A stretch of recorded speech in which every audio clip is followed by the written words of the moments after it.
You know, a lot of people are very well aware of the Insane Clown Posse. At the same time, a lot of people that are aware of the Insane Clown Posse know very little about them. Quickly, for the uninitiated, the Insane Clown Posse, or ICP, or Inner City Posse from way back in the day, are a group of musical artists that mainly put out hip-hop in the subgenre of horrorcore, if you're one of those types. I just put them in the category of hip-hop. That's just what it is. Who cares? These guys have a hardcore fan base that would put the Beehive or Barbies or Swifties to shame, though they may be lacking in numbers. They are called juggalos. Sometimes people hear juggalo and think nothing but negative trailer park trash things about the person. But there are cool as fuck juggalos, low-life, wretched juggalos, evil, criminal, pathetic juggalos, reformed juggalos, retired juggalos, part-time juggalos, etc. A juggalo I am not. In high school, I enjoyed smoking weed, marijuana. Surprise. My friends and I were a lot like the cast of Half-Baked, except we were good at shit in school. I got decent to high grades, and so did another. 2 got about 75% good grades. 3 of them were good in athletics to some degree, but total nerd losers as well. We were a weird amalgamation of people, and we were weirdly put together as individuals. For reasons why is not for this video, just understand we were misfits. Anyway, weed was our foundation of social activity throughout our village. One day, a spooky kid, that's what we called these dudes, kind of cool with each other and everyone else, but essentially loners, band t-shirts, decent grades, dyed hair, those that know. Anyway, we met one like we often did.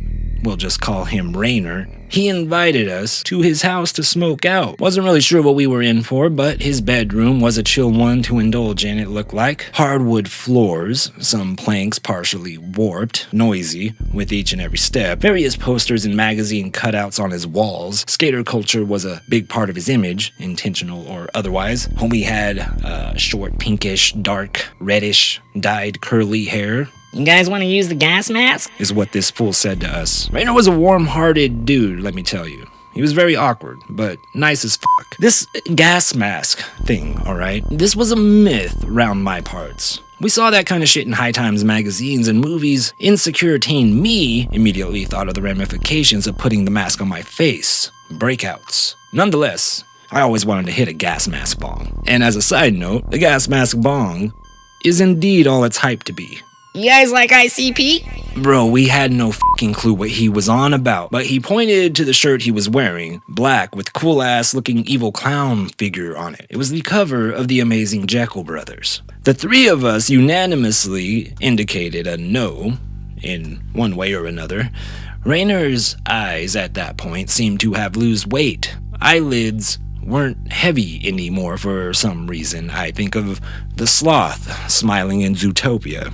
But it wasn't that slow or exaggerated anyway. He went over to his old school tower radio, you know, the ones with the big wood floor encasing for the speakers that include tweeters, mids, and subs. And away we went. I vividly remember how high I was and being unable to carry on a conversation. I mean, I couldn't even carry on a stoner conversation. A few words would come up, some chuckles. We would just all look down and be quiet.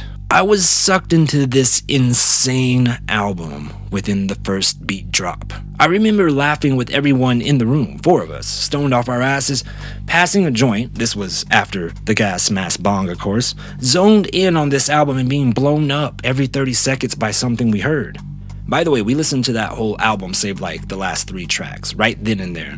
But even then, I remember being impressed by the consistency of the sound and the theme across the album. Now, being a professional in the industry of sound, listening to this album, my feelings haven't changed in any way except I'm more confident of that. Violent J and Shaggy 2 Dope put out a masterpiece with the Jeckel brothers. This, of course, is my opinion, and over the years in music discussions with people, I've been shut down and laughed at time and again over this opinion, but it remains true to me, laugh away. Albums like this don't come around often these days. It is so immersive and creative.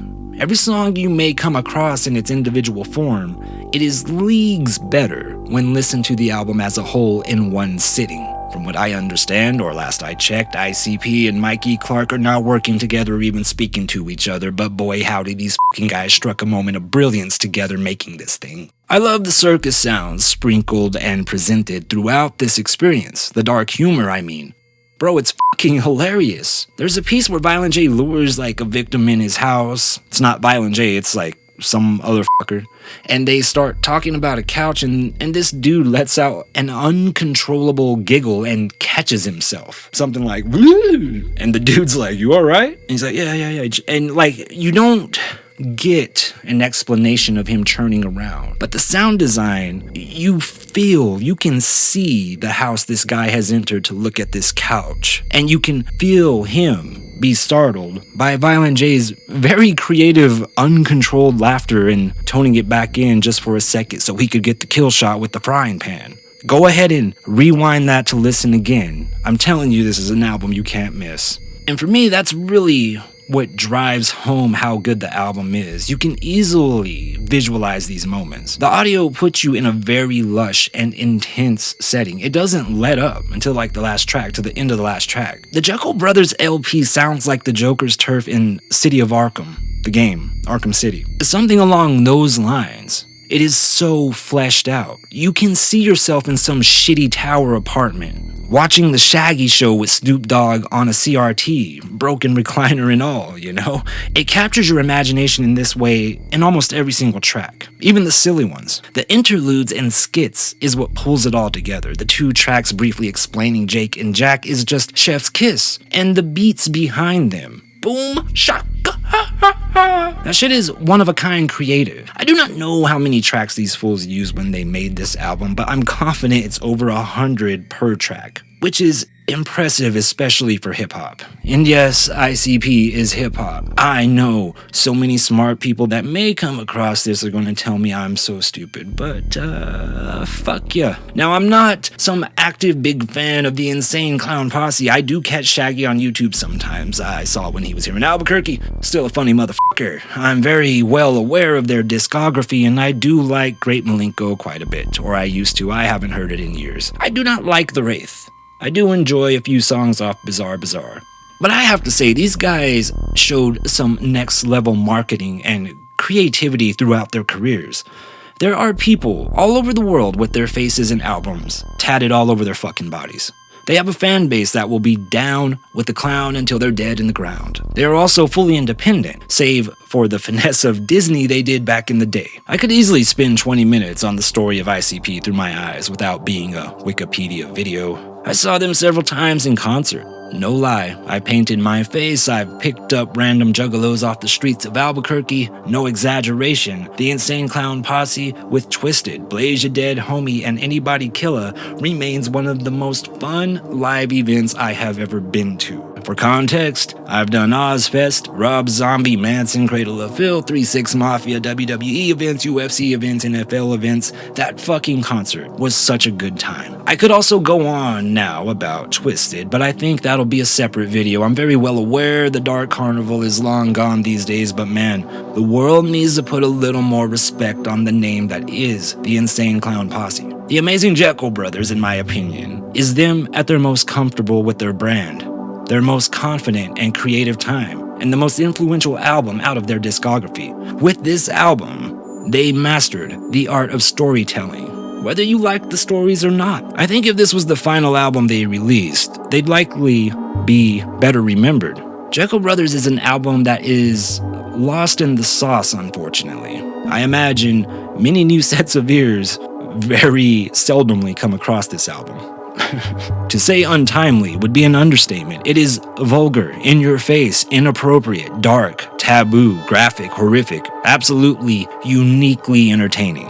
What people should remember is the entire time that ICP has been around, they have simply been holding up a mirror to humanity. Listen to Jack and Jake Jeckel rip us a new one with the topics that are more relevant than ever today. You ready for the opinion that's gonna follow any album I bring up on this channel? The amazing Jeckel Brothers is a great album. To the rest of you, the non-believers, the underachievers, the tweet and deleters, you guys make me sick to my stomachs, fam. Honestly, if you guys want to look in my eyes, you guys want to do something? You guys, that's what I thought. No, That's what I thought. We're leaving.